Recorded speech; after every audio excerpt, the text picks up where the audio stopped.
Breaking tonight, a Green Beret ordered discharged after he confronted an alleged child rapist in Afghanistan has learned that the Army has denied his appeal.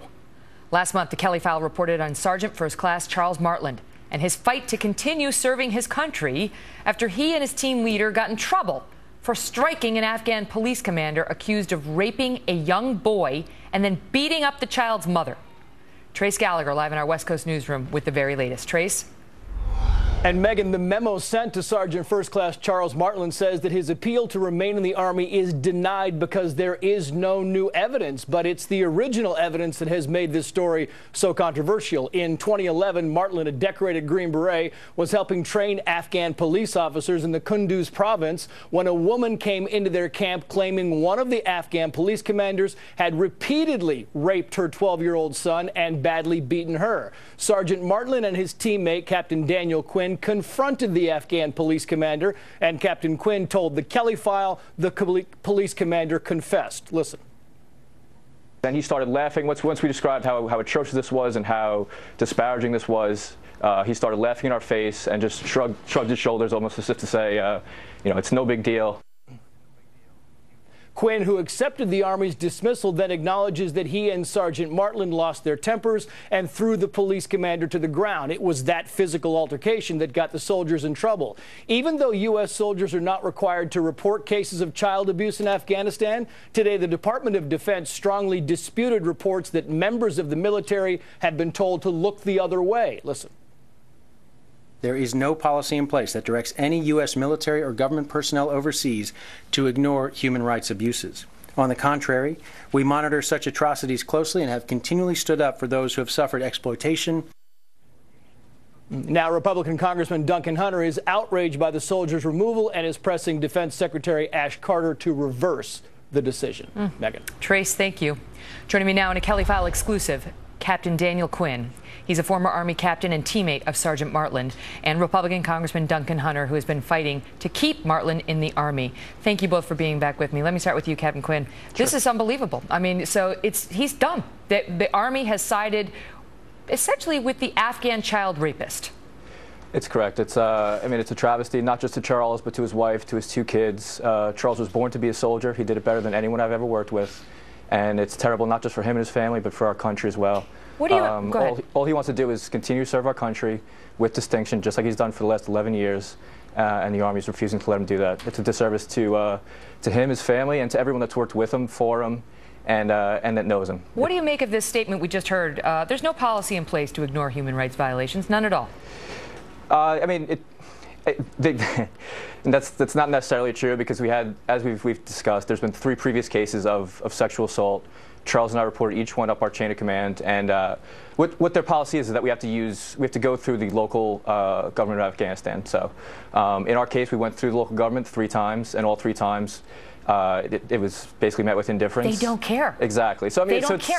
These Afghan commanders are raping children, and this is somehow acceptable over there, and they expect the American commanders to say, all right, no problem. Yes, and then we're just told continually you have to go through the local government, and the last time we did that, a 14-year-old girl was raped in a field, and her rapist was found guilty, sentenced to 1 day in jail, and then when he was released from jail, she was forced to marry him because she was no longer a virgin. It was now tainted and was unacceptable to be married to anybody else. I don't get it, Congressman Hunter. I don't get it. I don't get what. Why are the Afghans are going to do what they're going to do? We're not going to change Afghan culture, I suppose. However, we are who we are. And these guys sound like they're asking them to sacrifice all they stand for in order to serve their country over there. Yeah, imagine this too. You're a 20-year-old kid. You went over and you're serving your nation, and on your U.S. base, you actually see child rapists and pedophiles and hear the screams of little boys at night, and you're told it's an Afghan criminal issue. The DOD's statement today is pure lawyer speak. You're a lawyer. Of course, there's no policy like they said, but they were allowing this to happen because I don't know if they don't want to offend the wrong people. There is a shameful lack of leadership and morality in the Army, and you know, frankly, I can't get anywhere on this issue, really? Even in the Armed Services really? Committee. I mean, who can reverse it? Who can reverse it? Who can get Martland back in? the Secretary of the Army or the Secretary of Defense. The problem is the Secretary of the Army is a former congressman who's buddies with half of my colleagues on Capitol Hill. Why wouldn't they aren't they going want to get this? after him. Why He's are they retiring in a few against months him? anyway. Why? So, I mean, well, because they're all chummy. They're all buddies. We've been bringing this up, Megan. This has been 3 or 4 months now. This Martland case has exposed that there have been hundreds of soldiers and Marines now exposed to these child rapists on their bases. This isn't like out with Martland and Danny Quinn alone and unafraid in these small provinces. This was happening on U.S. bases where you had hundreds, if not thousands, of U.S. military personnel. So this has now been allowed by the U.S. government, and instead of stopping this, and the Army saying, hang on, we're going to do a common sense test, let Sergeant First Class Martland stay in, we're going to stop this. They aren't doing that. No, they're saying they've chosen a different side, and we're going to kick him out anyway. We don't care Captain what the right Quinn, thing to do is. I gotta do you go. want your son or daughter serving in the Army? I got to go. Do you want your son or daughter to serve an institution who says pedophilia and child rape is okay as long as it's the custom of the land and it's a criminal case for them? Don't worry about it. That's nonsense. We go overseas I gotta go. to fight for our principles. I don't think I got to ask you, Captain Quinn, before we go. Sure. How is your friend? Is he Captain Martland? I mean, you know, first of all, he's very thankful for all the support he's received from the whole country.